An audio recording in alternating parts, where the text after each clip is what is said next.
मुझसे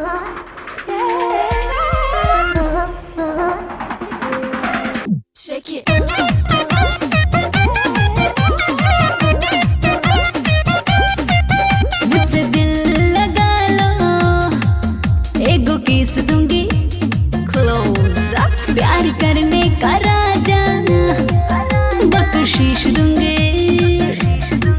मुझसे दिल लगा लो, एगो किस दूंगी, प्यार करने का राजा बख्शीश दूंगी। साला आजकल का प्यार भी गजब हो गया, सुबह लाभ हो गया, सांझ सब हो गया। सुबह लाभ हो गया, सांझ सब हो गया।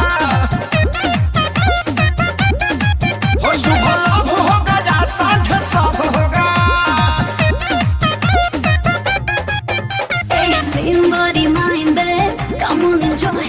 Same body, mind, babe, come on enjoy.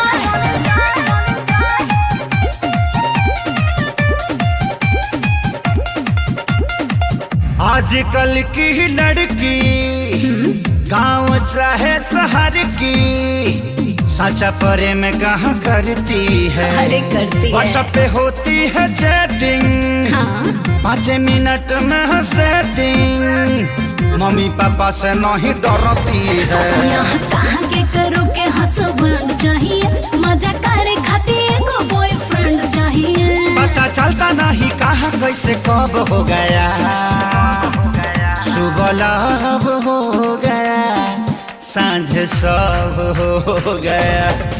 सुबह लाभ हो गया, सांझ सब हो गया।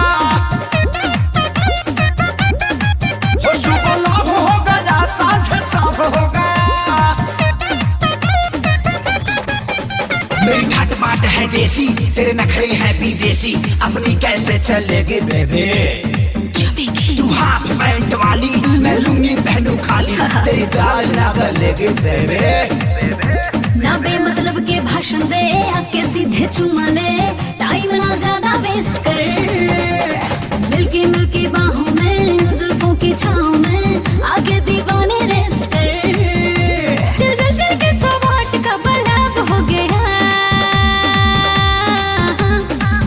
सुबह लाभ हो गया, सांझ सब हो गया। सुबह लाभ हो गया, सांझ सब हो गया। हो सुबह लाभ हो गया, सांझ सब हो गया। अरे हटा यार, ये प्यार कोरोना से कम नहीं है।